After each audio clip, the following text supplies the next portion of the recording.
deputado estadual Carlos Mink, ex-ministro do Meio Ambiente. Muito bem-vindo, tudo bem, Mink? Bom dia, Adri, bom dia, Rovai. Estamos aqui ecoconectados. É isso aí. Mink, você viu isso? Eu estava falando sobre essa história da investigação do CNJ, que é um termo muito técnico, né? Uma correição extraordinária. Ficou todo mundo tentando entender o que é essa correição extraordinária. E estávamos aqui, antes de eu fazer o Fala Rovai, com o advogado Fernando Fernandes, e ele explicou. É um processo de investigação que pode colocar toda a Lava Jato, porque, inclusive, pode abrir os arquivos das delações, Mink, que foram construídas, a gente imagina como, né?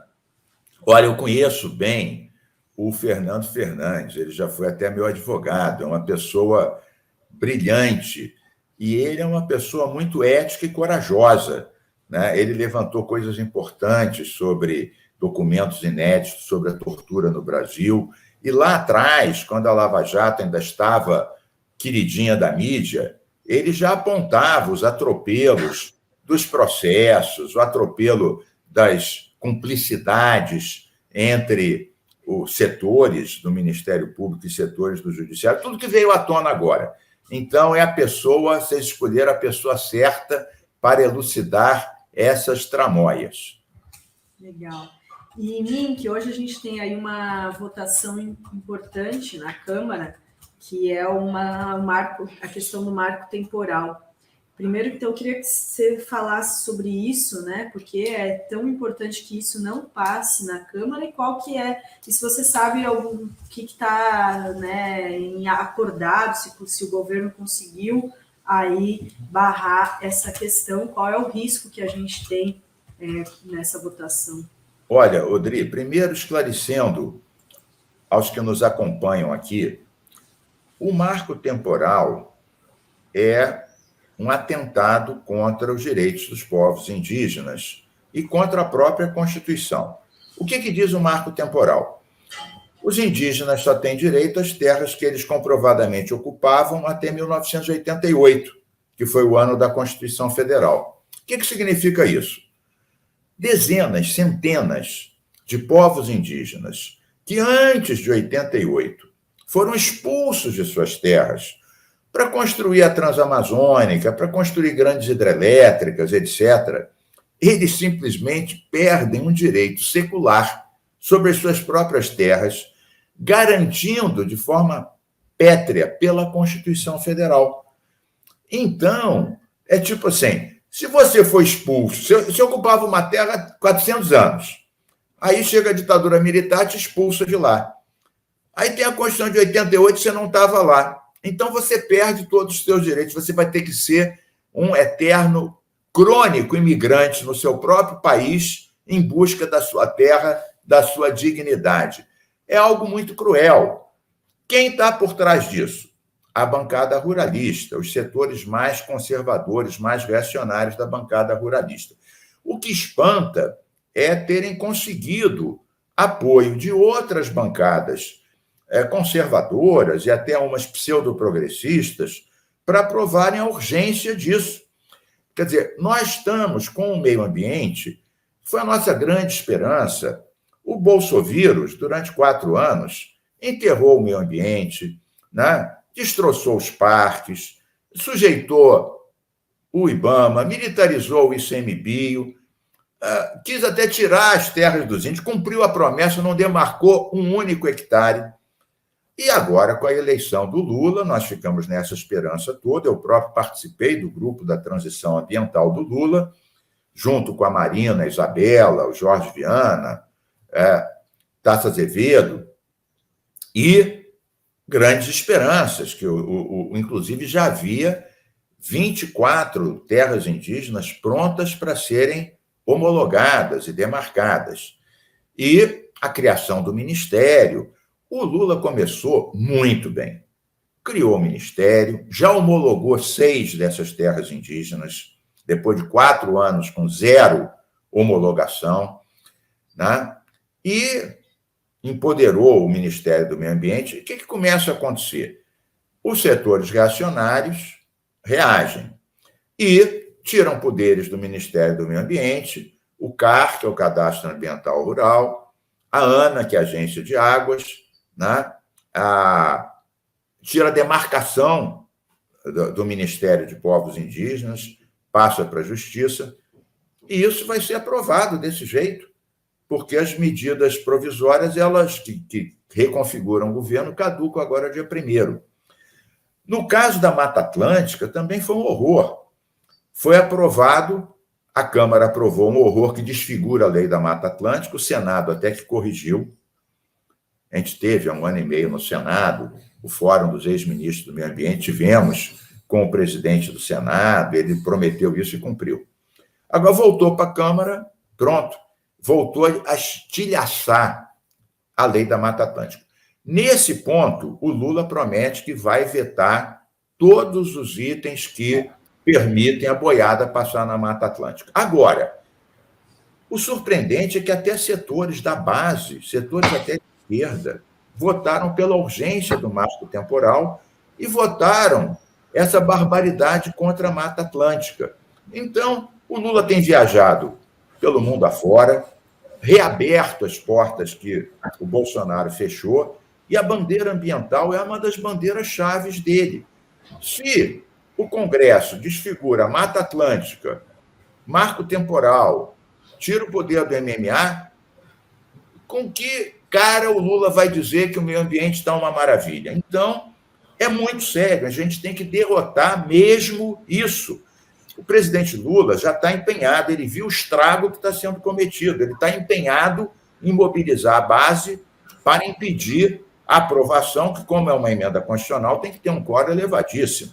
Se a gente não conseguir impedir o marco temporal de emenda constitucional, imagina o estrago que essa turma vai fazer com esse parlamento ultra-reacionário e, em boa parte, bolsonarista. Agora, o Supremo pode, porque, por exemplo, essa questão do marco temporal, ela já estava pautada no Supremo para junho, né? Se acontece, vamos ver o que acontece hoje, né? Está pautado para hoje essa votação. É possível o Supremo reverter isso? Entendo que sim, porque a Constituição, ela foi escrita em 88, mas ela tem cláusulas pétreas, né? A cláusula, por exemplo, que o Estado é uma federação, que o voto é universal, né? Os direitos, né? Todo o capítulo dos direitos. E eu entendo, e muitos juristas entendem, eu falei, inclusive, com Fernando Fernandes sobre isso, que os direitos indígenas, as terras que eles ocupam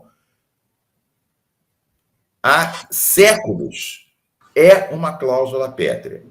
Então, lembrando que uma emenda constitucional tem que ser aprovada 2 vezes na Câmara e 2 vezes no Senado, em ambas com 60% de votos, sim, a favor dessa barbaridade que é essa usurpação.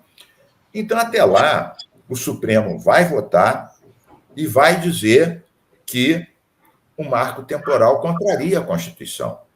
E nós temos que combinar a pressão popular, as mídias que a gente tem acesso. Eu queria, mais uma vez, saudar vocês, a revista Fórum, outras mídias alternativas, o papel que vocês têm cumprido, tanto na Covid, na resistência ao fascismo do Bolsonaro e agora nas grandes pautas sociais e ambientais que estão em jogo. Então, parabéns a vocês. Solicito que todo mundo assine e apoie a revista Fórum, que é uma das vozes ativas na resistência civilizatória. Então, eu acho que sim, que o Supremo vai agir. O presidente Lula viu que deixar só para os coordenadores não vai dar certo, ele tem muita experiência. Veja bem, eu sou amigo pessoal do Padilha, né? Eu reconheço Jacques Wagner, conheço há muitos e muitos anos. Jacques Wagner estudou na mesma escola que eu aqui no Rio de Janeiro, meu companheiro de sempre. Agora, o Congresso é um horror. Enquanto o Lula não ajeitar o Congresso, os nossos articuladores não vão dar conta disso. O Congresso ficou muito reaça, muito guloso, se acostumou mal com o orçamento secreto e não está fácil de gerir isso, não. Aí junta com implicações que eles têm com a Marina e com o meio ambiente, mais a discussão do petróleo na foz do Amazonas, né? Que, veja bem, o IBAMA fez a mesma coisa que fez há 4 anos atrás, quando negou 4 licenças que a Total, uma multinacional francesa, pediu para essa mesma área com o mesmo argumento. A Sueli era presidente do IBAMA, negou as 4. 18 era Temer, 19 era Bolsonaro.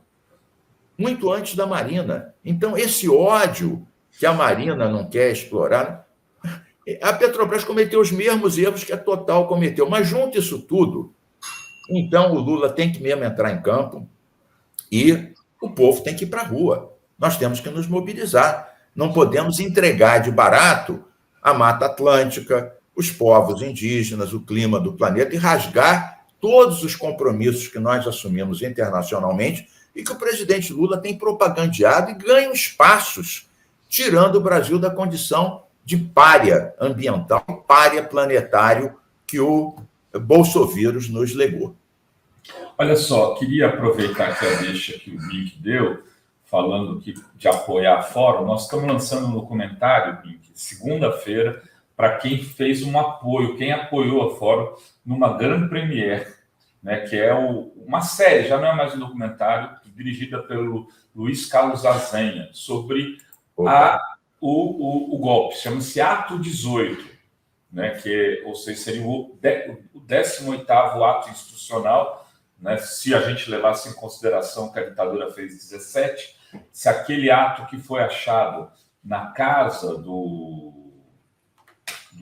ex-ministro da Justiça, Anderson Torres, fosse levado a cabo, né? E então é o ato 18, o golpe contra Lula. E começa contando a história do dia 12 de dezembro, que é o episódio Terrorismo de Estado. Eu vou mostrar aqui um teaser com o Randolfo Rodrigues, para a gente introduzir também uma conversa que envolve o Randolfo.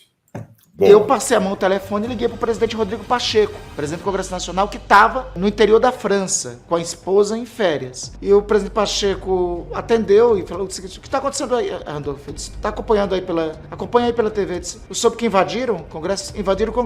E aí ponderei com ele: presidente Pacheco, o senhor tem que voltar agora. Está em curso um golpe de Estado. Por volta de 4h, 4h10 da tarde, foi que eu me toquei o seguinte: não, vem cá, tá ocorrendo um ataque, os bolsonaristas ocuparam a Praça dos Três Poderes, ocuparam o Palácio do Planalto e nós estamos aqui expostos, né? E quem nos alertou disso foi o Ricardo Amaral. Olha, você tem que sair daqui agora, de imediato.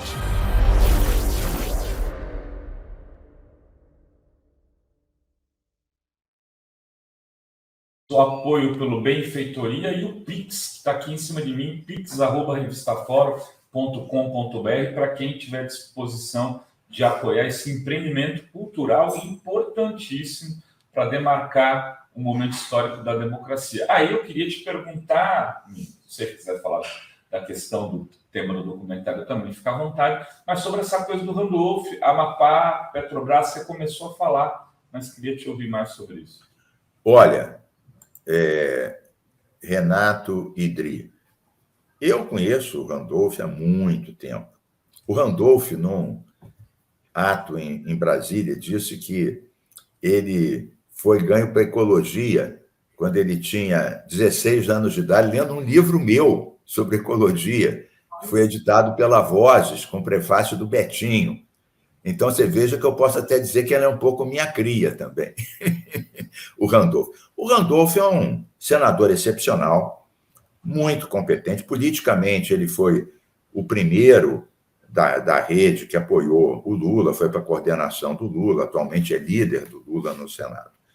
Eu fiquei decepcionado com essa posição do Randolph por 2 questões. E falo isso com o carinho e o respeito que ele me inspira.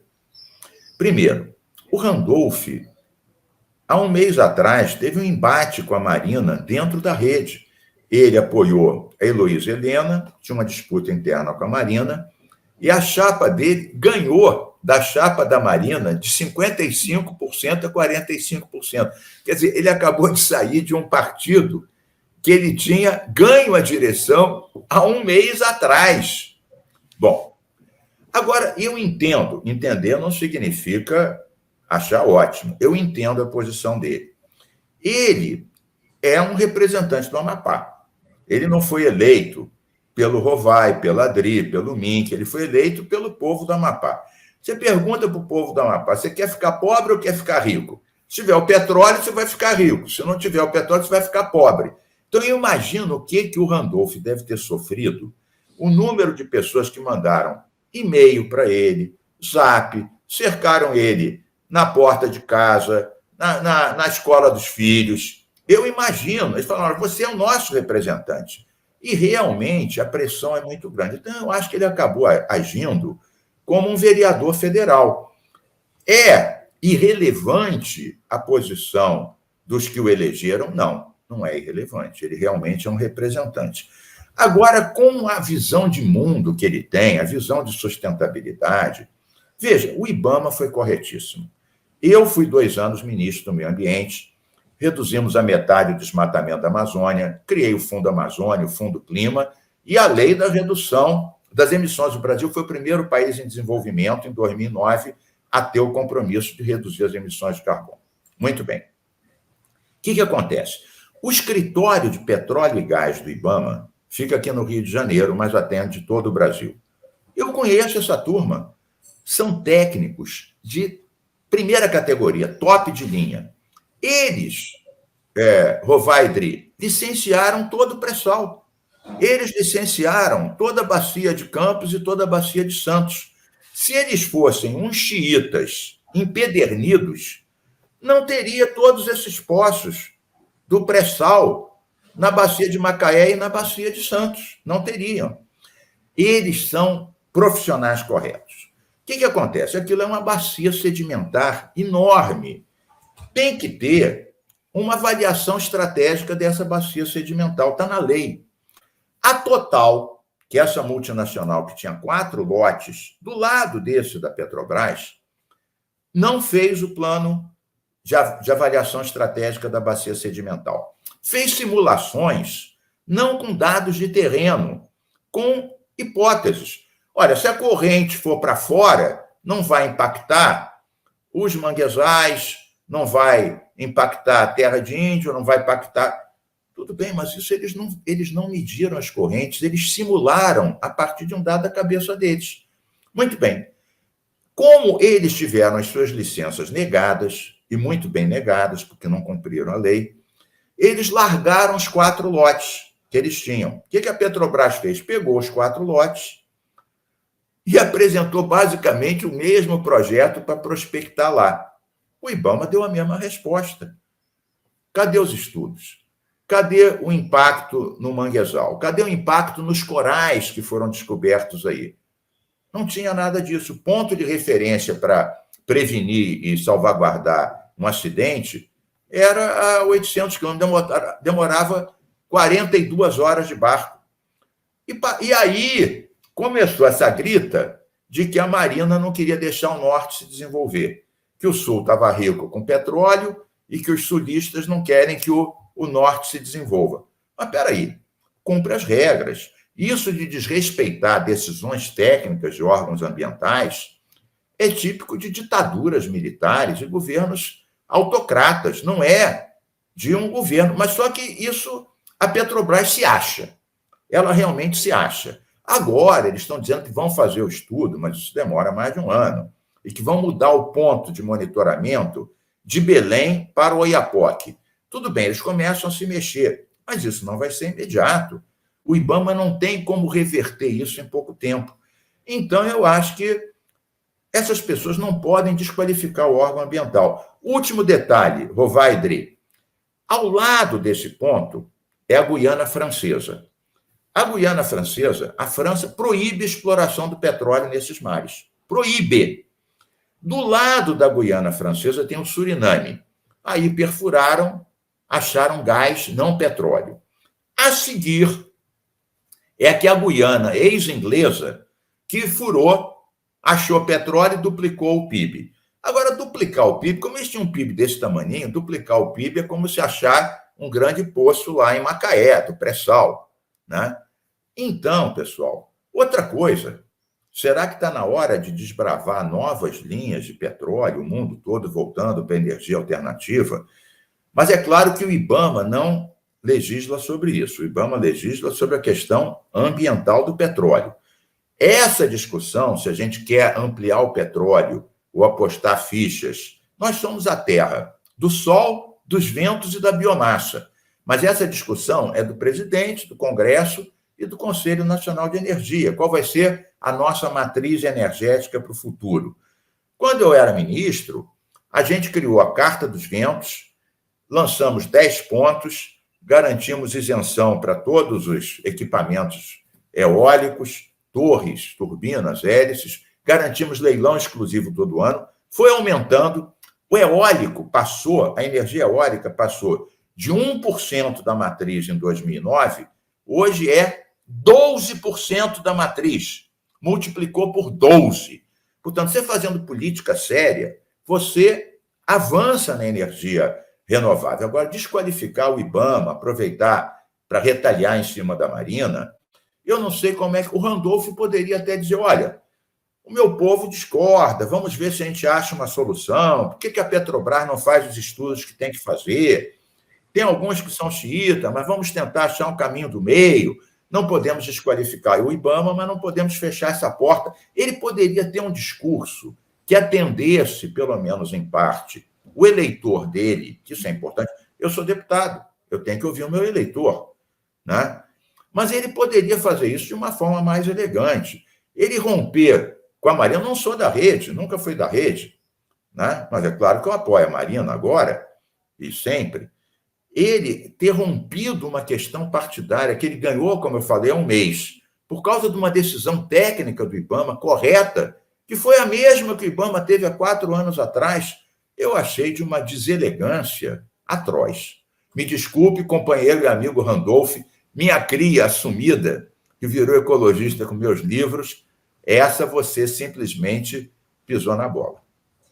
Agora, o Mink, eu estava vendo aqui uma reportagem da Sumaúma, né, que é uma agência de jornalismo ali da região amazônica, e eles fizeram já uma audiência pública lá no Amapá, pela Assembleia Legislativa do Amapá, uma audiência pública para debater petróleo e gás na costa do Amapá. A audiência pública não seria uma das últimas etapas de um projeto desse tipo de licenciamento? Porque se nem saiu uma licença ambiental, as pessoas já estão discutindo como se já fosse assim, né, pelo que a reportagem diz, com muita desinformação, dizendo que vai ser aí a salvação para o Estado, sendo que ainda vão perfurar para ver se tem, né?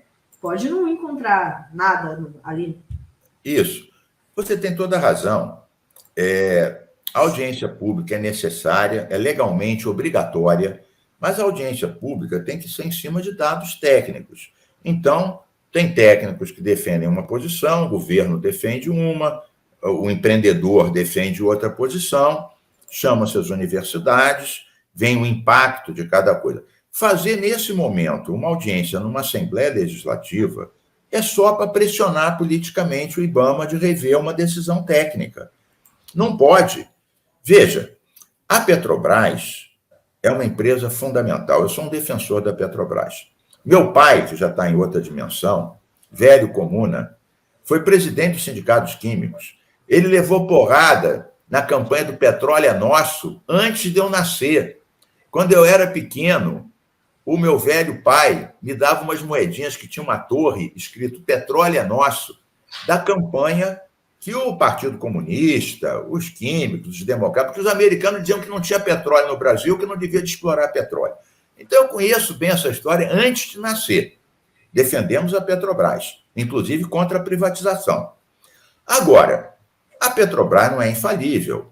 No ano 2000, houve um acidente horrível aqui na Baía de Guanabara. Petrolhou toda a Baía de Guanabara.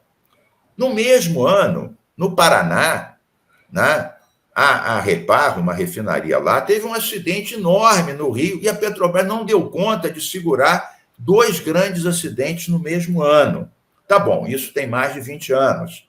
A Petrobras melhorou? Claro, mas não é infalível. Agora, todas as grandes petrolíferas, como tem bilhões envolvidos nisso, acham que vão ganhar na pressão política, jogar o povo contra um órgão ambiental que está querendo proteger os mares, os rios, as nossas leis. Veja, eu fui ministro, sei como é que é isso.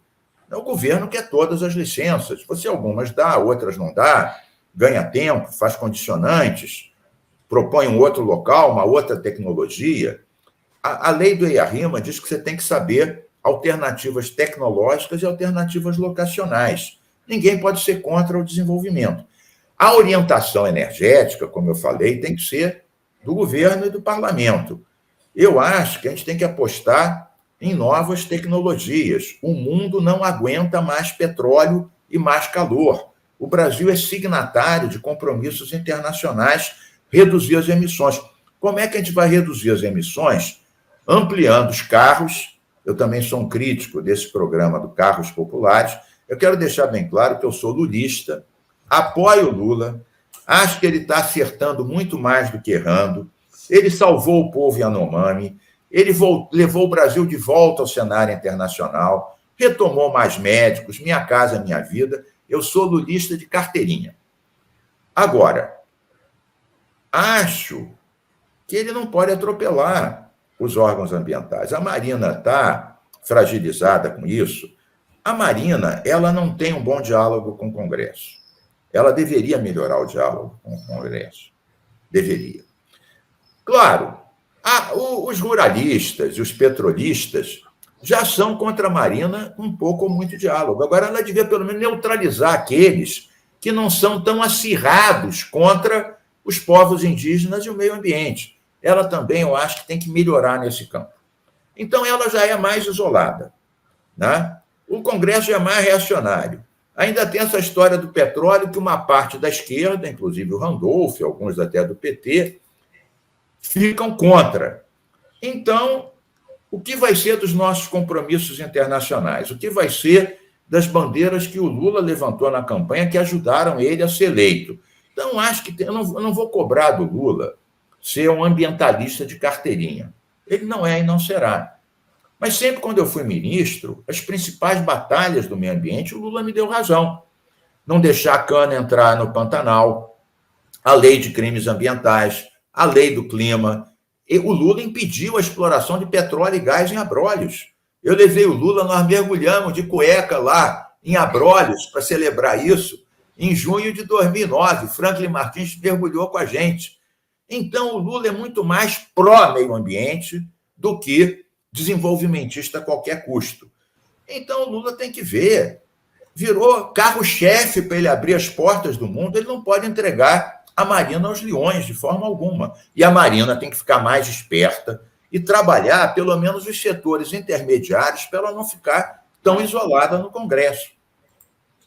Você está falando uma coisa que a Ideli Salvati, que teve aqui segunda, se não me engano. Semana passada, né? Nós estamos na terça ainda. Eu já estou achando que a gente está na sexta, viu, Mito? E ela dizia isso, ela falou, olha, eu lembro de outros ministros do meio ambiente, ela citou a Isabela, quando foi Isabela. o Código Florestal, né? Quando foi aprovar o Código Florestal, de dormir no Congresso, de não sair do Congresso conversando, ouvindo e tentando resolver problemas. Assim, a Marina não apareceu no Congresso. Não faz isso. É a mesma postura tem assumido a Sônia Guajajara. Rovai. Nesse marco, na votação do marco temporal, estava em Cannes, Nick. Será que isso não é um problema também? A gente respeita, tem um carinho imenso, tem assim, um sentido até de solidariedade total à pauta, e há essas mulheres, mas eu fico decepcionado quando vejo esse tipo de coisa. Ô Rovai, você falou da Ideli, que ela teve com vocês aqui debatendo. Aquela lei do clima que eu mencionei, quando começou a discussão do Brasil ter meta de redução das suas emissões de carbono, só o Ministério do Meio Ambiente era favorável. todos os outros eram contrários. A gente foi 1 a 1, junto com o Tasso Azevedo, com a Isabela, com a Suzana. Primeiro ganhamos Ciência e Tecnologia, depois a Embrapa, foi, e conseguimos. Quando o Congresso votou essas metas, sabe quem era a relatora? Ideli Selvati. Era a própria. Ela falou, que tem que votar agora, preciso do aval do Lula. Liguei para o Lula, ele estava dormindo, ele acordou, falei, presidente, é agora. Ideli está na linha, a gente já tem no governo essa ideia, vamos votar. E votou e aprovou. Essa questão de ficar dia e noite no Congresso, por exemplo, vou dar um exemplo. Lei de resíduos sólidos. Quando eu era ministro, sabe há quantos anos a Lei de Resíduos Sólidos estava tramitando sem ser aprovada no Congresso Nacional? 16 anos. Eu fui 5 vezes para lá, reuni com os relatores, reuni com os líderes, acabou saindo e o Lula sancionou essa lei em 2010. Eu fiquei dia e noite lá para garantir a sanção da lei. Ela avançou muito, saiu agora uma matéria dizendo que 1/3 dos municípios ainda tem lixão, eles ainda querem prorrogar mais uma vez o prazo para acabar com o lixão. A Marina é uma pessoa excepcional, é uma lutadora. E ela tem coisas que tem que melhorar. Eu, por exemplo, sou aliado de primeira hora da Marina, defendi a Marina, defendo a Marina. Eu também, por exemplo, o delegado Alexandre Saraiva, que foi exonerado porque processou o sinistro Salles, fez as maiores apreensões de madeira, ele foi punido pelo Bolsonaro e pelo Salles, saiu da superintendência da Amazônia, está até hoje numa delegacia em Volta Redonda. Eu já falei para o Flávio Dino e para a Marina aproveitarem o Saraiva. No grupo de transição do meio ambiente, que eu participei ativamente, nós aprovamos a criação de uma Força Nacional Ambiental, com gente treinada e dirigida pelo IBAMA para dar mais musculação para combater o desmatamento, inclusive na Amazônia, mas também no Cerrado, na Mata Atlântica, na Caatinga. Até hoje não houve movimentação nesse sentido. Então, o fato de eu apoiar incondicionalmente a Marina não significa que eu não diga, converse mais no Senado, crie a Força Nacional Ambiental, aproveite o delegado Alexandre Saraiva, eu falo isso para ela. O fato de eu apoiar incondicionalmente não significa que eu não cobre do Lula, não fica apertando demais a Marina e dando couro para esses reacionários que só pensam em dinheiro e não se importam em destruir a Amazônia e a Mata Atlântica. É isso aí, muito boa essa tua, porque assim, não quer, há muitos tons de cinza. Aqui, né, quando a gente faz esse tipo de crítica, não é que a gente está se posicionando a favor dos desmatamentos, a gente só está dizendo, olha, esse congresso que está aí é um congresso que precisa ser conversado. Não tem jeito. É um estupor esse congresso, é um estupor. É um horror, mas é o que a gente tem, né? E foi eleito. Dureza, Dri. Não, é isso. Tem algumas perguntas aqui. O Zezito de Oliveira, Mink, como está o andamento do projeto de educação midiática, né? Exatamente. Olha, está avançando, tem resistência, está avançando. Nós fizemos uma audiência pública há pouco tempo, inclusive com participação do Orlando Silva, nosso relator, do Gabeira, até do Felipe Neto, que está jogando um papel muito importante nisso. E esse projeto ele foi inspirado numa lei antiga da Finlândia, que é o país do mundo, segundo vários organismos que medem isso internacionalmente, que tem a maior formação para os jovens distinguirem o que é uma notícia falsa, uma mentira, de uma notícia verdadeira. Explicar como ir nos sites científicos, como comparar as datas, falar com o professor, falar com o pai, e vai ensinando desde a garotada cedo a distinguir o que é uma fake news, o que é uma mentira, o que é uma mensagem de ódio, né? Que muitas vezes as pessoas desavisadamente vão reproduzindo e vão criando uma posição de conivência da sociedade, até com preconceitos, com LGBTfobia, com racismo, com várias coisas assim, ou coisas anticientíficas, como posições contra a vacina. A lei está avançando lentamente, eu tenho esperança de aprovar. E digo por quê, para não parecer que é cantar de galo sem base. Nós conseguimos, mesmo com o parlamento conservador, aprovamos a primeira lei do Brasil de cannabis medicinal. Falamos disso aqui já na revista Fórum. Nós aprovamos a primeira lei do Brasil de câmera nos uniformes da polícia. E aprovamos a primeira lei do Brasil de escola sem mordaça. Quer dizer, nenhum professor aqui no Rio de Janeiro pode ser perseguido ou punido pelos livros que usa, por falar de tortura, de desmatamento, né, de LGBTfobia, como os bolsonaristas querem com a chamada escola sem partido. Vários professores foram demitidos, sobretudo em estados do Sul, perseguidos. Então, nós temos uma tradição, juntando habilidade, mídia, negociação, de aprovar leis difíceis, como cannabis, câmera nos uniformes, escola sem mordaça. Então, eu estou na esperança de também o Rio ser o primeiro estado a aprovar a lei estadual que ensina nas escolas os alunos a distinguirem as notícias falsas das verdadeiras, a chamada educação mediática, educação para a consciência e para a liberdade.